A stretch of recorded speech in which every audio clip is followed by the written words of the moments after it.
திருப்பூர் மாவட்டம் பல்லடத்தை அடுத்த காரணம்பேட்டையில் திமுகவின் மேற்கு மண்டல மகளிர் அணி சார்பில் வெல்லும் தமிழ் பெண்கள் மாநாடு இன்று மிக பிரம்மாண்டமான முறையில் நடைபெற உள்ளது.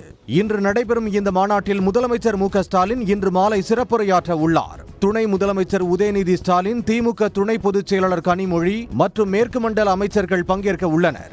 30க்கும் மேற்பட்ட சட்டப்பேரவை தொகுதிகளில் இருந்து சுமார் 1.5 லட்சம் மகளிர் இந்த மாநாட்டில் பங்கேற்க உள்ளனர். இதற்காக இருக்கைகள் உள்ளிட்ட ஏற்பாடுகள் மிகச்சிறப்பான முறையில் செய்யப்பட்டுள்ளன. ஏறத்தாழ ஒரு 200 ஏக்கர் பரப்பளவில் பார்க்கிங்கும் சேர்த்து நாங்கள் சொல்லுகிறோம். ஏறத்தாழ 200 ஏக்கர் பரப்பளவில் இந்த ஏற்பாடு செய்யப்பட்டிருக்கிறது. 1.5 லட்சம் சேர் போடுவதற்கான ஏற்பாடு செய்திருக்கிறார்கள். ஆனால் அன்றைக்கே நாங்கள் சொன்னதைப் போல எங்களுடைய கணக்குப்படி பல மாவட்டங்களில் விசாரித்தபடி பார்க்கிற பொழுது ஏறத்தாழ 2 லட்சத்திற்கு மேலே வருவார்கள் என்று எதிர்பார்க்கப்படுகிறது. இதற்கிடையே மாநாடு நடைபெறும் இடத்தில் அமைக்கப்பட்டுள்ள திமுக மகளிர் அணியின் புகைப்பட கண்காட்சியை அமைச்சர் கையல்விழி செல்வராஜ் திறந்து வைத்தார். இந்த நிகழ்ச்சியில் அமைச்சர் மு பே சாமிநாதன், முன்னாள் அமைச்சர் செந்தில் பாலாஜி மற்றும் நிர்வாகிகள் பங்கேற்றனர். பரபரப்பான அரசியல் சூழலில் வரும் 31ஆம் தேதி அதிமுக மாவட்ட செயலாளர்கள் கூட்டம் நடைபெறுகிறது. பாஜகவுடன் கூட்டணி இறுதியாகி 6 மாதங்களுக்கு மேலாகியும் கூட்டணியை விரிவாக்கம் செய்ய முடியாமல் அதிமுக திணறி வருகிறது. அண்மையில் தொகுதி பங்கீடு தொடர்பாக நடைபெற்ற முதற்கட்ட பேச்சுவார்த்தையில் பாஜக 70 தொகுதிகள் வரை கேட்டதாக அதிமுக அதிர்ச்சியில் உள்ளது. மேலும் அணிகள் இணைப்பு தொடர்பாகவும் இதுவரை உறுதியான முடிவு வெளியாகவில்லை. இந்த பரபரப்புக்கு மத்தியில் வரும் 31ஆம் தேதி எடப்பாடி பழனிசாமி தலைமையில் அதிமுக மாவட்ட செயலாளர்கள் கூட்டம் நடைபெற உள்ளது. சென்னை ராயப்பேட்டையில் உள்ள அக்கட்சி தலைமை அலுவலகத்தில் இந்த கூட்டம் நடைபெறுகிறது. கூட்டத்தில் தொகுதி பங்கீடு, அணிகள் இணைப்பு தொடர்பாக விவாதிக்கப்படும் என கூறப்படுகிறது. ஜிஎஸ்டி போன்ற வரிகள் மூலம் வணிகர்களை ஒன்றிய அரசு வாட்டி வதைக்கும் நேரத்தில் வணிகர்களுக்காக பல்வேறு நலத்திட்டங்களை திமுக அரசு செயல்படுத்தி வருவதாக துணை முதலமைச்சர் உதயநிதி ஸ்டாலின் பெருமிதம் தெரிவித்துள்ளார். சென்னை கலைவாணர் அரங்கில் திருவல்லிக்கேணி வியாபாரிகள் சங்க தலைவர் வி.பி. மணி தலைமையில் முப்பெரும் விழா நடைபெற்றது. குறிப்பாக மே 5ஆம் தேதியை வணிகர் சங்க தினமாக அறிவித்து அரசாணை வெளியிட்ட முதலமைச்சருக்கு நன்றி கூறும் விழாவாக இது அரங்கேறியது. விழாவில் உரையாற்றிய உதயநிதி ஸ்டாலின், வணிகர்களின் தோழனாகவும் பாதுகாவலனாகவும் திமுக அரசு எப்போதும் செயல்படும் என்று உறுதியளித்தார். உங்களுடைய வாழ்க்கையை கஷ்டப்படுத்துற மாதிரி ஜிஎஸ்டி அப்படின்னு ஒரு திட்டத்தை கொண்டு வந்து இன்னைக்கு உங்களை எல்லாம் வாட்டி வதச்சிட்டு இருக்கக்கூடியதுதான் ஒன்றிய அரசு. ஆனால் நம்முடைய திராவிட மாடல் அரசு, நம்முடைய முதலமைச்சர் அவர்கள் வணிகர்களுடைய நலத்தை பேணி காக்கின்ற அரசாக, பேணி காக்கின்ற, பாதுகாக்கின்ற ஒரு முதலமைச்சராக நம்முடைய முதலமைச்சர்கள் செயல்பட்டுக் கொண்டிருக்கிறார். வணிகர்களுக்கு கலைஞரும் முதலமைச்சர் மு க ஸ்டாலினும் செய்த நலத்திட்டங்களை தமிழ்நாடு வணிகர் சங்கங்களின் பேரமைப்பு தலைவர் விக்ரமராஜா பட்டியலிட்டார்.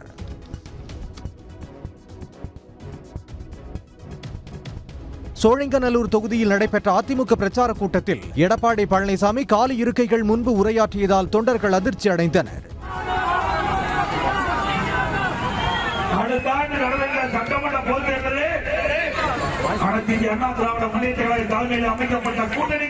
மக்களை காப்போம், தமிழகத்தை மீட்போம் என்ற பெயரில் அதிமுக பொதுச் செயலாளர் எடப்பாடி பழனிசாமி பிரச்சார பயணம் மேற்கொண்டு வருகிறார். அந்த வகையில் சோழிங்கநல்லூர் தொகுதியில் பிரச்சாரம் மேற்கொண்ட பழனிசாமி பேருந்தில் நின்றபடி உரையாற்றினார். அப்போது மக்கள் கூட்டம் கலைந்து சென்றதால் பிரச்சாரத்திற்காக போடப்பட்ட பெரும்பாலான நாற்காலிகள் காலியாக காட்சியளித்தன. ஓ பன்னீர்செல்வம், டிடிவி தினகரன் ஆகியோரும் விரைவில் தாவேக கூட்டணியில் இணைவார்கள் என அக்கட்சியின் நிர்வாக குழு தலைமை ஒருங்கிணைப்பாளர் செங்கோட்டையன் தெரிவித்துள்ளார். ஈரோடு மாவட்டம் பெருந்துறையில் செய்தியாளர்களை சந்தித்த அவர், அதிமுக முன்னாள் அமைச்சர்கள் பலரும் தாவேகவில் இணைய உள்ளதாக தெரிவித்தார். பொங்கலுக்குள் எல்லா நிகழ்ச்சியும் நடைபெறும். 31 வெகு விரைவிலேயே நம்முடைய தலைவருடைய அனுமதி பெற்று பல பேர் நம்முடைய கழகத்தில் இணைய இருக்கிறார்கள். அந்த இணையும் காட்சி உங்கள் தொலைக்காட்சியின் மூலமாக நீங்கள் காணப்போகிறீர்கள் என்ற மகிழ்ச்சியான செய்தியை தெரிவித்துக் கொள்கிறேன். நாடே திரும்பி பார்க்கக்கூடிய தலைவராக விஜய் உருவெடுப்பார் என்றும் செங்கோட்டையன் நம்பிக்கை தெரிவித்தார்.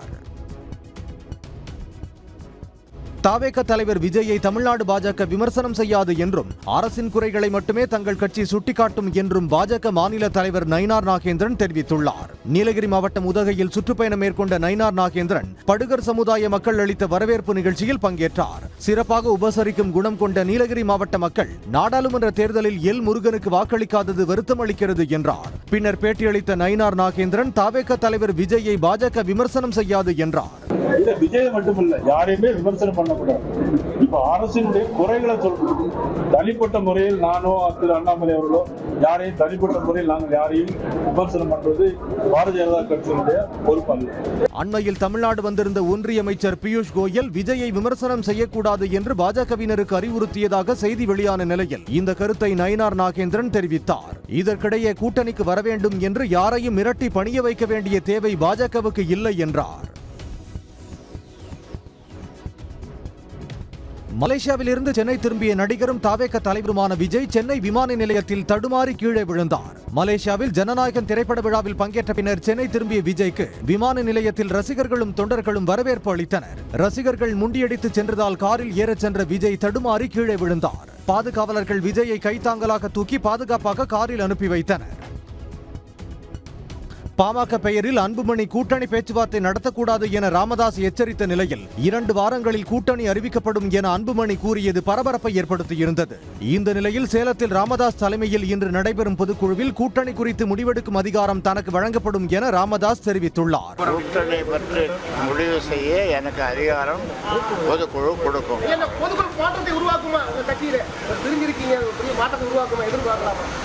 எதிர்பாருங்கள். ராமதாஸ் அன்புமணி இடையிலான மோதல் போக்கு தொடர்ந்து வரும் சூழலில் ராமதாஸ் தலைமையில் நடைபெறவுள்ள பொதுக்குழு முக்கியத்துவம் வாய்ந்ததாக பார்க்கப்படுகிறது. ராமதாஸ் என்ன பேசப் போகிறார் என பெரும் எதிர்பார்ப்பு ஏற்பட்டுள்ளது. தேர்தல்களில் இருமுனை போட்டி மும்முனை போட்டி என்று கூறுவோர் நாம் தமிழர் கட்சியை கணக்கில் கொள்வதில்லை என்று அந்த கட்சியின் மாநில தலைமை ஒருங்கிணைப்பாளர் சீமான் வேதனை தெரிவித்துள்ளார். மதுரையில் நடைபெற்ற சௌராஷ்டிரா அரசியல் எழுச்சி மாநாட்டில் சீமான் பங்கேற்று பேசினார். தேர்தலில் தனது கட்சியை மற்றவை என்றுதான் குறிப்பிடுகிறார்கள் என்று தனது ஆதங்கத்தை வெளிப்படுத்தினார். அரசியல் அதிகாரம் இல்லை என்று சௌராஷ்டிரா மக்கள் நினைக்கக்கூடாது என்று கூறிய அவர் தங்கள் கட்சி அனைவரையும் இரு கரங்கள் விரித்து வரவேற்பதாக தெரிவித்தார். என் தாய் சாவிக்கிறார்கள் காப்பாற்றணும், அதுக்கு தான் போராடும். அதனால தான் என்ன சொல்றோம், நாம் தமிழர் கட்சி எல்லா மக்களும், உங்களுக்கு மட்டும் இல்லை, மலையாளி, கன்னடது, தெலுங்கு, எனக்கு தண்ணீரமாக இருக்கிற கன்னடமே இருக்கிற கட்சியில் நாங்கள் சொன்னேன். ஒபாமாவில் கூட சேர்த்துருவோம் கட்சியில் நான் நடத்தினேன். நமக்கு ஒன்று கிடையாது. மாநாட்டில் தாம் பங்கேற்றதால் இனி சௌராஷ்டிர மக்களுக்கு பிற அரசியல் கட்சிகள் முக்கியத்துவம் கொடுக்கும் என்றும் சீமான் பேசினார். வரைவு வாக்காளர் பட்டியலில் பல்வேறு குளறுபடிகள் ஏற்பட்டுள்ள நிலையில் போடி சட்டமன்ற தொகுதியில் ஒரே முகவரியில் 412 பேர் உள்ளது தெரியவந்துள்ளது. தேனி மாவட்டத்தில் 1,25,000 பேரின் பெயர்கள் வரைவு வாக்காளர் பட்டியலில் நீக்கம் செய்யப்பட்டுள்ளது. இந்நிலையில் வரைவு பட்டியலின்படி அத்தொகுதிக்குட்பட்ட குரங்கணி, முந்தல், கொட்டக்குடி, முதுவாக்குடி, அகமலை உள்ளிட்ட மலை கிராமங்கள், அணைக்கரைப்பட்டி ஆகிய பகுதிகளில் ஒரே முகவரியில் பல வாக்காளர்கள் இருப்பதாக தெரியவந்துள்ளது.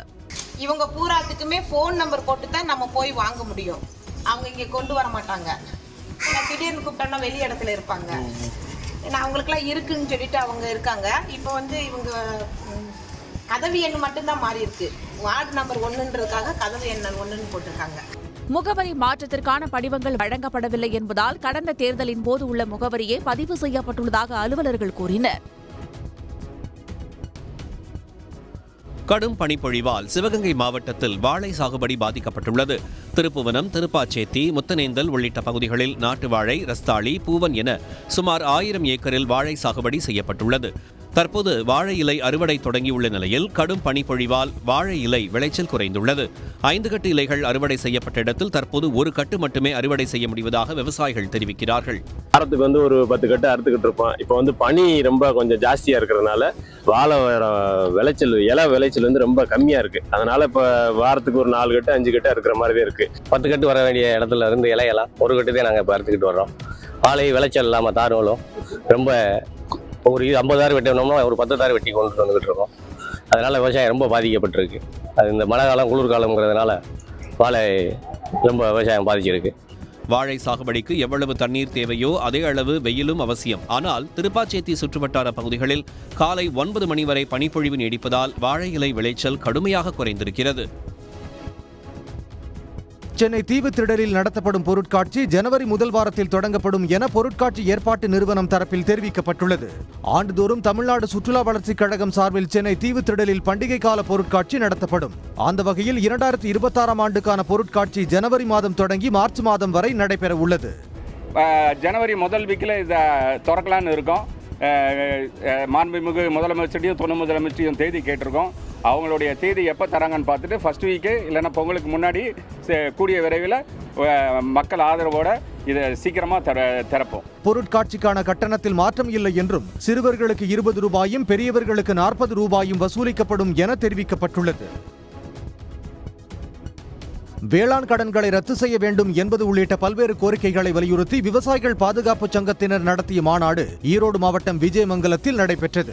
விவசாயிகள் உரிமை மீட்பு மற்றும் கடன் விடுதலை மாநாடு என்ற தலைப்பில் நடத்தப்பட்ட இந்த மாநாட்டில் சுமார் 10,000க்கும் மேற்பட்ட விவசாயிகள் பங்கேற்றனர். சங்கத்தின் நிறுவனர் ஈசன் முருகசாமி தலைமையில் நடைபெற்ற இந்த மாநாட்டில் டெல்லி விவசாயிகள் போராட்டக் குழு தலைவர் ராகேஷ் திகாயத், பாரதிய கிசான் யூனியன் ஒருங்கிணைப்பாளர் யுத்வீர் சிங் மற்றும் கர்நாடக கேரள மாநில விவசாயிகள் சங்க நிர்வாகிகள் பங்கேற்று உரையாற்றினர். மீண்டும் விவசாயிகள் கடன் பெறாமல் இருக்க MS சுவாமிநாதன் ஆணையத்தின் அறிக்கையின்படி வேளாண் விளைபொருட்களுக்கு குறைந்தபட்ச ஆதார விலையை நிர்ணயிக்க வேண்டும் என்று மாநாட்டில் வலியுறுத்தப்பட்டது. தங்கள் கோரிக்கைகளை நிறைவேற்றினால் மட்டுமே தேர்தலில் விவசாயிகள் வாக்களிப்பர் என்று இந்த மாநாட்டில் திட்டவட்டமாக தெரிவிக்கப்பட்டது.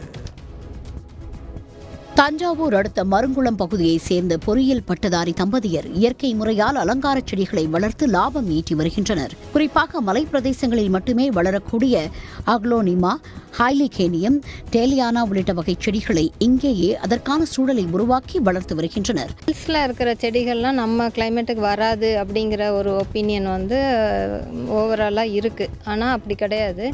நம்ம ப்ரொடக்ஷனை ஹில்ஸில் உள்ள செடிகளுக்கும் நம்ம சக்ஸஸ்ஃபுல்லாக பண்ணிகிட்ருக்கோம். ப்ரொடக்ஷன் எப்படின்னா, நம்ம பசுமை குடிலாம் அமைச்சு அந்த கிளைமேட்டை நம்ம இங்கே அதுக்குள்ள ஷேடு, ஸ்ப்ரிங்க்லரில் தண்ணி, அந்த மாதிரி மிஸ்ட்டு ஃபார்ம் பண்ணி நம்ம ப்ரொடக்ஷன் பண்ணிகிட்ருக்கோம். செடிகளை டெலிவரி செய்வது மட்டுமின்றி வாடிக்கையாளர்களின் விருப்பத்திற்கேற்ப பூங்கா போன்ற சூழலையும் அமைத்து தருகின்றனர். நிறைய லேண்ட்ஸ்கேப்பிங் ஒர்க் பண்ணி கொடுக்குறோம். லேண்ட்ஸ்கேப்பிங் ஒர்க்னா மற்றவங்க நர்சரினா செடி மட்டும் தான் கொண்டு போய் வைப்பாங்க.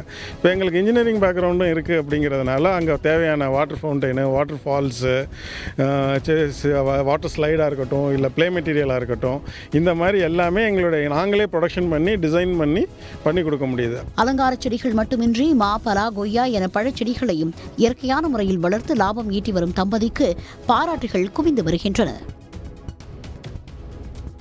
உன்னாவ் பாலியல் வன்கொடுமை வழக்கில் டெல்லி உயர்நீதிமன்றத்தின் தீர்ப்பை எதிர்த்து சிபிஐ தாக்கல் செய்த மேல்முறையீட்டு மனுவை உச்சநீதிமன்றம் நாளை விசாரிக்க உள்ளது. உத்தரப்பிரதேச மாநிலம் உன்னாவ் பகுதியைச் சேர்ந்த இளம்பெண் ஒருவர் கடந்த 2017ஆம் ஆண்டு பாஜக சட்டமன்ற உறுப்பினர் குல்தீப் சிங் செங்கார் தன்னை கடத்தி பாலியல் வன்கொடுமை செய்ததாக காவல் நிலையத்தில் புகார் அளித்தார். இது தொடர்பான வழக்கை விசாரித்த டெல்லி நீதிமன்றம் கடந்த 2019ஆம் ஆண்டு செங்காருக்கு ஆயுள் தண்டனை விதித்து தீர்ப்பு வழங்கியது. இதனை எதிர்த்து தாக்கல் செய்யப்பட்ட மனுவை விசாரித்த டெல்லி உயர்நீதிமன்ற அமர்வு செங்காருக்கு ஜாமீன் வழங்கி உத்தரவிட்டது. இந்த நிலையில் டெல்லி உயர்நீதிமன்றத்தின் தீர்ப்பை எதிர்த்து சிபிஐ தாக்கல் செய்த மேல்முறையீட்டு மனுவை உச்சநீதிமன்றம் நாளை விசாரிக்க உள்ளது. லண்டன் KFC உணவகத்தில் பணியாற்றி வந்த தமிழகத்தைச் சேர்ந்த மாதேஷ் ரவிச்சந்திரன் என்பவர் தனது மேலாளருக்கு எதிராக தாக்கல் செய்த வழக்கில் இந்திய மதிப்பில் சுமார் 81 லட்சம் ரூபாயை இழப்பீடாக பெற்றுள்ளார். 2023ஆம் ஆண்டு முதல் உணவகத்தில் பணியாற்றி வரும் மாதேஷை அவரது மேலாளர் அடிமை என அழைத்ததாகவும் கூடுதல் நேரம் பணியாற்ற கட்டாயப்படுத்தியதாகவும் அவர் தீர்ப்பாயத்தில் வழக்கு தொடர்ந்தார். மேலும் விடுப்பு மறுக்கப்பட்டதாகவும் இன ரீதியான பாகுபாடுகளை எதிர்கொண்டதாகவும் தெரிவித்தார். இந்த வழக்கை விசாரித்த லண்டன் தீர்ப்பாயம் மாதேஷ் ரவிச்சந்திரனுக்கு இந்திய மதிப்பில் 81,22,584 ரூபாயை இழப்பீடாக வழங்க உத்தரவிட்டது. இலங்கை மகளிர் அணிக்கு எதிரான 4வது T20 கிரிக்கெட் போட்டியில் இந்திய மகளிர் அணி 30 ரன்கள் வித்தியாசத்தில் வெற்றி பெற்றது. திருவனந்தபுரத்தில் நடைபெற்ற போட்டியில் டாஸ் வென்ற இலங்கை அணி பந்து வீச்சை தேர்வு செய்தது. இதன் மூலம் முதலில் பேட்டிங் செய்த இந்திய மகளிர் அணி 20 ஓவர்கள் முடிவில் 2 விக்கெட்டுகளை இழந்து 221 ரன்களை குவித்தது. அதிகபட்சமாக ஸ்மிருதி மந்தனா 80 ரன்களையும் ஷபாலி வர்மா 79 ரன்களையும் எடுத்தனர். 222 ரன்களை வெற்றிக்கான இலக்காக கொண்டு களமிறங்கிய இலங்கை வீராங்கனைகள் சீரான இடைவெளியில் ஆட்டமிழந்து ஏமாற்றம் அளித்தனர். இலக்கை எட்ட தீவிரமாக போராடிய இலங்கை அணியால் 20 ஓவர்கள் முடிவில் 191 ரன்களை மட்டுமே எடுக்க முடிந்தது. இதனால் இந்திய அணி 30 ரன்கள் வித்தியாசத்தில் அபார வெற்றி பெற்றது. 5 போட்டிகள் கொண்ட T20 தொடரில் இந்தியா 4 வென்று அசத்திய நிலையில் நாளை நடைபெறும் போட்டியிலும் இலங்கையை தோற்கடித்து ஒயிட் வாஷ் செய்யும் முனைப்பில் உள்ளது. 19 வயதுக்குட்பட்டோருக்கான உலகக்கோப்பை கிரிக்கெட் தொடருக்கான இந்திய அணியில் தமிழர்கள் 2 இடம்பெற்றுள்ளார்கள். 15 பேர் கொண்ட இந்திய அணியை ஆயுஷ் மாத்ரே கேப்டனாக வழிநடத்துகிறார். அணியில் இடம்பெற்றுள்ள தீபேஷ் தேவேந்திரன், RS அம்பரீஷ் ஆகியோர் சென்னையை சேர்ந்தவர்கள். வேகப்பந்து வீச்சாளரான தீபேஷ் தேவேந்திரன் அண்மையில் துபாயில் நடைபெற்ற 19 வயதுக்குட்பட்டோருக்கான ஆசிய கோப்பை கிரிக்கெட் தொடரில் அபாரமாக பந்து வீசி கவனம் ஈர்த்தார். 5 போட்டிகளில் விளையாடிய அவர் 14 விக்கெட்டுகளை வீழ்த்தி அந்த தொடரில் அதிக விக்கெட் வீழ்த்தியவர்கள் பட்டியலில் முதலிடம் பிடித்தார். இதேபோல மற்றொரு தமிழ்நாடு வீரரான RS அம்பரீஷ் ஆல்ரவுண்டராக அசத்தி வருகிறார். இருவருக்கும் தமிழ்நாடு கிரிக்கெட் சங்கம் வாழ்த்துக்களை தெரிவித்துள்ளது. சிவகங்கை மாவட்டம் காரைக்குடி அருகே முன்னோர் கட்டிய வீட்டிற்கு 100வது பிறந்த நாளை வாரிசுகள் இணைந்து கொண்டாடியுள்ளனர். கோட்டையூர் வேலங்குடியில் சின்னாண்டி என்பவரின் 7 தலைமுறை வாரிசுகள் இணைந்து இந்த விழாவை கொண்டாடினர். கனடா, ஆஸ்திரேலியா, மலேசியா உள்ளிட்ட பல்வேறு நாடுகளில் வசிப்பவர்கள், உள்நாட்டைச் சேர்ந்தவர்கள் என 65 குடும்பங்களைச் சேர்ந்த 300 பேர் இதில் பங்கேற்றனர். விழாவில் கேக் வெட்டியும் கலை நிகழ்ச்சி நடத்தியும் மகிழ்ச்சி அடைந்தனர்.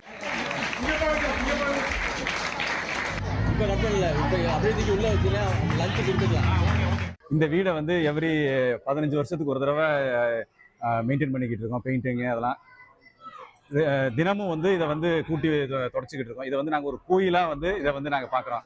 எங்கள் மூதாதையரோட இல்லங்க, இங்கே எங்களுடைய விழாக்கள், எங்களுடைய திருமணங்கள் எல்லாமே வந்து இந்த வீட்டில் தான் நடக்கும்.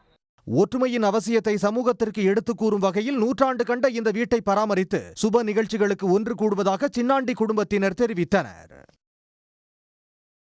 கிறிஸ்துமஸ் தொடர் விடுமுறையை முன்னிட்டு மாமல்லபுரத்தில் சுற்றுலா பயணிகள் கூட்டம் அலைமோதியது.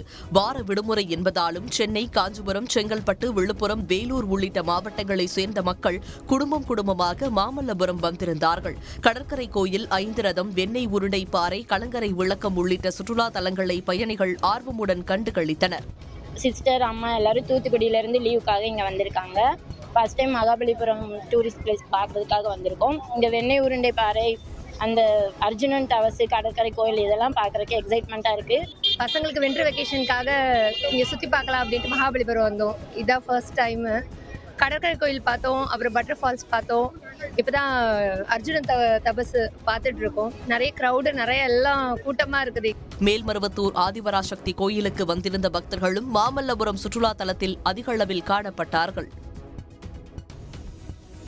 கிறிஸ்துமஸ் பண்டிகை, வார விடுமுறை மற்றும் புத்தாண்டையொட்டி கிடைத்துள்ள தொடர் விடுமுறையால் கன்னியாகுமரி மாவட்டம் திருப்பரப்பு அருவியில் சுற்றுலா பயணிகள் குவிந்து வருகிறார்கள். குமரியின் குற்றாலம் என்று அழைக்கப்படும் திருப்பரப்பு அருவியில் தற்போது தண்ணீர் மிதமான அளவில் கொட்டுகிறது. இங்கு தமிழ்நாடு மட்டுமின்றி கேரளம் உள்ளிட்ட பிற மாநிலங்களிலிருந்தும் காலை முதலே ஏராளமான சுற்றுலா பயணிகள் வந்திருந்து உற்சாக குளியல் போட்டு மகிழ்ந்தார்கள்.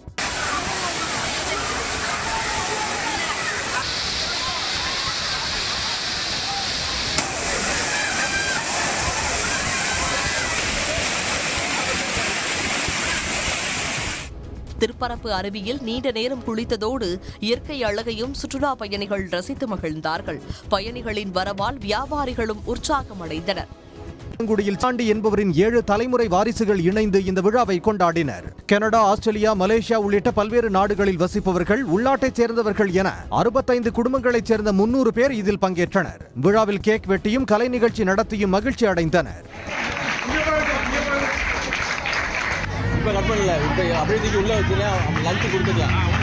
இந்த வீடை வந்து எவ்ரி 15 வருஷத்துக்கு ஒரு தடவை மெயின்டைன் பண்ணிக்கிட்டு இருக்கோம். பெயிண்டிங்கு அதெல்லாம் தினமும் வந்து இதை வந்து கூட்டி தொடச்சிக்கிட்டு இருக்கோம். இதை வந்து நாங்கள் ஒரு கோயிலாக வந்து இதை வந்து நாங்கள் பார்க்குறோம். எங்கள் மூதாதையரோட இல்லங்க, இங்கே எங்களுடைய விழாக்கள், எங்களுடைய திருமணங்கள் எல்லாமே வந்து இந்த வீட்டில் தான் நடக்கும். ஒற்றுமையின் அவசியத்தை சமூகத்திற்கு எடுத்துக் கூறும் வகையில் 100 ஆண்டு கண்ட இந்த வீட்டை பராமரித்து சுப நிகழ்ச்சிகளுக்கு ஒன்று கூடுவதாக சின்னாண்டி குடும்பத்தினர் தெரிவித்தனர். பால் கொள்முதல் விலையை லிட்டருக்கு 10 ரூபாய் உயர்த்த வேண்டும் என தமிழ்நாடு பால் உற்பத்தியாளர்கள் சங்கம் கோரிக்கை விடுத்துள்ளது. தமிழ்நாடு பால் உற்பத்தியாளர் சங்கத்தின் 7வது மாநில மாநாடு தருமபுரியில் நேற்று நடைபெற்றது. இதில் கலந்து கொண்டவர்கள் தமிழ்நாட்டில் நாள் ஒன்றுக்கு 2 கோடி லிட்டர் பால் உற்பத்தி செய்யப்படும் நிலையில் அரசு கூட்டுறவுத்துறையின் மூலம் 35 லட்சம் லிட்டர் மட்டுமே கொள்முதல் செய்யப்படுவதாக தெரிவித்தனர். மீதமுள்ள பெரும்பகுதியை தனியார் நிறுவனங்கள் கொள்முதல் செய்து விலையை நிர்ணயித்து ஆதிக்கம் செலுத்துவதாக பால் உற்பத்தியாளர்கள் கூறினர். கால்நடை தீவனங்களுக்கு தமிழ்நாடு அரசு மானியமாக 50% கொடுக்க வேண்டும். ஒரு லிட்டருக்கு 10 ரூபாய் கொள்முதல் விலை உயர்வை அறிவித்து கொடுக்க வேண்டும். பால் விற்பனையாவது முழுவதையும் ஆவின் விற்பனை செய்வதற்கு ஏற்பாடு செய்ய வேண்டும். தனியார் கையில் இன்னைக்கு கொடுத்துட்டு வேடிக்கை பார்க்குறாங்க. தமிழ்நாட்டில் 15 லட்சம் பால் உற்பத்தியாளர்கள் குடும்பங்கள் உள்ள நிலையில் ஆவின் நிறுவனத்திற்கு பால் வழங்குவோர் எண்ணிக்கை 3.74 லட்சமாக குறைந்துவிட்டதாக முகமது அலி தெரிவித்தார். முழு ஆதிக்கமும் தனியாருக்கு சென்று விடாத வகையில் விவசாயிகளின் பால் அனைத்தையும் அரசே கொள்முதல் செய்ய அவர் வலியுறுத்தினார். பெரம்பலூரில் திடீரென ஏற்பட்ட நில அதிர்வால் அதிர்ச்சியடைந்த மக்கள் வீதிகளில் தஞ்சமடைந்தனர். பெரம்பலூர் வடக்கு மாதேவி சாலையில் உள்ள மல்லிகை நகர், அகமது நகர், குபேரன் நகர் மற்றும் திருமலை நகர் உள்ளிட்ட பகுதிகளில் நேற்று மாலை திடீரென நில அதிர்வு உணரப்பட்டதாக பகுதி மக்கள் தெரிவித்துள்ளனர். வீட்டின் அலமாரிகளில் இருந்த பொருட்கள் கீழே விழுந்ததால் அதிர்ச்சியடைந்த பகுதி மக்கள் வீதிகளில் தஞ்சமடைந்தனர். அது அப்படியே ஒரு ஷேக்கானாப்பில் இருந்துச்சு, ஜன்னல் கட்டில் இதெல்லாம். அப்புறம் நாங்களும் அதே தான் இது 2-3 தடவை நாங்கள் ஃபீல் பண்ணியிருக்கோம். அதுக்கப்புறம் இவங்களும் இப்போ ஃபோன் பண்ணி கேட்கும்போது அதுக்கப்புறம் கன்ஃபார்ம் பண்ணிக்கிட்டோம் அம்மான்ட்டு. அப்புறம் எல்லாம் ஏஞ்சி வெளில வந்துட்டோம். ஒரு 5:30 to 6 மணி இருக்கும் சார். ஒரு நில அதிர்வு மாதிரி வந்துச்சு. உள்ள டேபிள், சேரு, சோஃபாலாம் சும்மா மைல்டாக வந்துட்டு போணுச்சு சார். எல்லோரும் உணர்ந்ததுனால கொஞ்சம் எல்லாம் தெரிஞ்சவங்க கொஞ்சம் எல்லாம் வெளியே வந்துட்டோம் சார். இப்பகுதிகளில் அதிகாரிகள் ஆய்வு செய்து நில அதிர்வு குறித்த அச்சத்தை போக்க வேண்டும் என்றும் அப்பகுதி மக்கள் கோரிக்கை விடுத்துள்ளனர். காலச்சக்கரம் எவ்வளவு வேகமாக சுழன்றாலும் பசுமையான பள்ளி பருவத்து நினைவுகள் என்றும் நம் மனங்களை விட்டு அகல்வதில்லை. இதை மெய்ப்பிக்கும் விதமாக வேலூரில் 45 ஆண்டுகளுக்கு பின்னர் நடைபெற்ற முன்னாள் மாணவர்களின் ஒன்று கூடல் காண்போரை நிகழ வைத்துள்ளது. வேலூர் அண்ணா சாலையில் கம்பீரமாக நிற்கும் ஊரிசு மேல்நிலைப் பள்ளியில் கடந்த 1973ஆம் ஆண்டு முதல் 1980ஆம் ஆண்டு வரை பயின்ற மாணவர்களின் சந்திப்பு அங்குள்ள ஒரு தனியார் மண்டபத்தில் நடைபெற்றது. தங்களின் இளமைக்கால நண்பர்களை காண வெளிநாடுகளில் இருந்தும் வெளி மாநிலங்களில் இருந்தும் பாசப்பறவைகள் போல பறந்து வந்த 60 மாணவர்கள் பரஸ்பரம் நிகழ்ச்சியுடன் ஒருவரை ஒருவர் ஆற தழுவி பசுமையான நினைவுகளை பகிர்ந்து கொண்டனர். நிகழ்ச்சியில் உரையாற்றிய ஓய்வு பெற்ற சென்னை உயர்நீதிமன்ற நீதிபதி டி.க. ராமன், ஆசிரியர்கள் கற்றுத்தந்த நல்லொழுக்கமே தங்களை இந்த நிலைக்கு உயர்த்தியது என்றார். எங்கள் வகுப்பில் படித்த 48 பேரும் இன்று இந்த 45வது நிகழ்ச்சியிலே கலந்து கொண்டதில் மிக்க மகிழ்ச்சி. எங்கள் பள்ளியிலுடைய மாரல் இன்ஸ்ட்ரக்ஷன் எங்களுக்கு வாழ்க்கையில் முன்னேற்றுவதற்கு மிகவும் முக்கியமானது என்பதனை தெரிவித்துக் கொள்கிறேன். மகிழ்ச்சியான தருணங்களுக்கு மத்தியில் தங்களுடன் பயின்று தற்போது இயற்கை எய்திய நண்பர்களுக்கு மௌன அஞ்சலி செலுத்தப்பட்டது. உத்தரப்பிரதேச மாநிலத்தில் 2,89 லட்சம் வாக்காளர்கள் நீக்கப்பட்டிருப்பது அதிர்ச்சியை ஏற்படுத்தியுள்ளது. உத்தரப்பிரதேசத்தில் நவம்பர் 4ஆம் தேதி தொடங்கிய சிறப்பு தீவிர வாக்காளர் பட்டியல் திருத்த பணிகள் கடந்த 26ஆம் தேதி நிறைவடைந்ததை அடுத்து நாளை மறுநாள் வரைவு வாக்காளர் பட்டியல் வெளியிடப்பட உள்ளது. உத்தரப்பிரதேசத்தில் SIRக்கு முந்தைய வாக்காளர் பட்டியலில் 15.44 கோடி வாக்காளர்கள் இடம்பெற்றிருந்த நிலையில் அதில் சுமார் 2,89 லட்சம் வாக்காளர்கள் நீக்கப்பட்டுள்ளனர். இது மொத்த வாக்காளர்களில் 18.70% ஆகும்.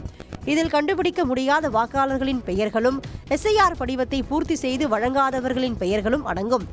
பெரும்பாலும் லக்னோ, காசியாபாத், பிரக்யாராஜ், கான்பூர் போன்ற மாநகர பகுதிகளை சேர்ந்த வாக்காளர்களின் பெயர்கள் நீக்கப்பட்டுள்ளதாக கூறப்படுகிறது. வரைவு வாக்காளர் பட்டியலில் இடம்பெறாத வாக்காளர்கள் ஜனவரி 1ஆம் தேதி முதல் உரிய ஆவணங்களுடன் படிவம் 6 சமர்ப்பித்து விண்ணப்பிக்கலாம் என அறிவிக்கப்பட்டுள்ளது. பரபரப்பான அரசியல் சூழலில் வரும் 31ஆம் தேதி அதிமுக மாவட்ட செயலாளர்கள் கூட்டம் நடைபெறுகிறது. பாஜகவுடன் கூட்டணி இறுதியாகி 6 மாதங்களுக்கு மேலாகியும் கூட்டணியை விரிவாக்கம் செய்ய முடியாமல் அதிமுக திணறி வருகிறது. அண்மையில் தொகுதி பங்கீடு தொடர்பாக நடைபெற்ற முதற்கட்ட பேச்சுவார்த்தையில் பாஜக 70 தொகுதிகள் வரை கேட்டதாக அதிமுக அதிர்ச்சியில் உள்ளது. மேலும் அணிகள் இணைப்பு தொடர்பாகவும் இதுவரை உறுதியான முடிவு வெளியாகவில்லை. இந்த பரபரப்புக்கு மத்தியில் வரும் 31ஆம் தேதி எடப்பாடி பழனிசாமி தலைமையில் அதிமுக மாவட்ட செயலாளர்கள் கூட்டம் நடைபெற உள்ளது. சென்னை ராயப்பேட்டையில் உள்ள அக்கட்சி தலைமை அலுவலகத்தில் இந்த கூட்டம் நடைபெறுகிறது. கூட்டத்தில் தொகுதி பங்கீடு, அணிகள் இணைப்பு தொடர்பாக விவாதிக்கப்படும் என கூறப்படுகிறது. தொடர் விடுமுறை காரணமாக உதகை அருகே உள்ள பைக்காரா அருவியில் ஏராளமான சுற்றுலா பயணிகள் குவிந்தனர். அரையாண்டு தேர்வு, கிறிஸ்துமஸ், புத்தாண்டு என தொடர் விடுமுறை காரணமாக பைன் மரக்காடுகள், படப்பிடிப்பு தளம் மற்றும் பைக்காரா அருவியில் சுற்றுலா பயணிகளின் கூட்டம் அலைமோதுகிறது. கர்நாடகா, கேரளாவிலிருந்து கூடலூர் வழியாக உதகை வரும் ஏராளமான சுற்றுலா பயணிகள் பைக்காரா அருவியை காண ஆர்வம் காட்டினர். பேட்டரி கார் மூலம் நுழைவு வாயில் பகுதி வரை அழைத்துச் செல்லப்பட்ட சுற்றுலா பயணிகள் நீண்ட வரிசையில் காத்திருந்து அருவிக்கு சென்றனர்.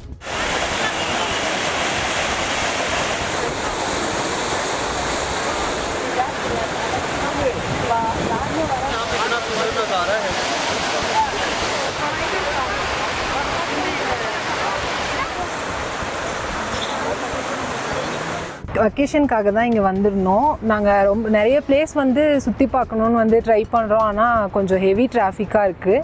பட் கிளைமேட்லாம் சூப்பராக இருக்குது, நல்லா என்ஜாய் பண்ணோம். அழகிய அடர்ந்த வனப்பகுதிக்கு மத்தியில் ஆர்ப்பரித்து செல்லும் தண்ணீரை பார்த்து ரசித்த சுற்றுலா பயணிகள் செல்ஃபி புகைப்படம் எடுத்து மகிழ்ந்தனர்.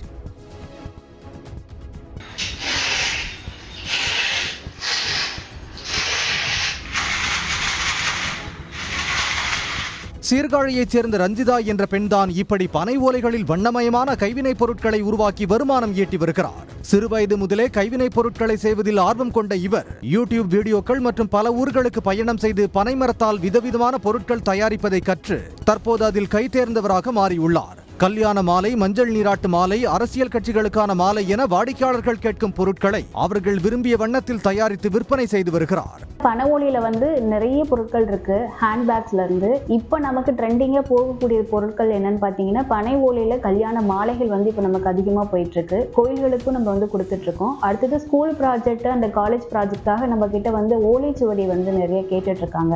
இதுல நம்ம எப்படி கொடுக்குறோம்னா, எழுத்தாணி வச்சு எழுதியும் கொடுக்குறோம், லேசர் பிரிண்டிங் பண்ணி கொடுக்குறோம், பிளஸ் ஸ்கிரீன் பிரிண்டிங்கும் பண்ணி கொடுத்துட்டோம். குழந்தைகளுக்கான பென்சில் பெகள், விசிறிகள், பொம்மைகளையும் பனைமரத்தால் தயாரித்து மாதந்தோறும் 45,000 ரூபாய் வருமானம் ஈட்டுவதாக ரஞ்சிதா மகிழ்ச்சி தெரிவிக்கிறார்.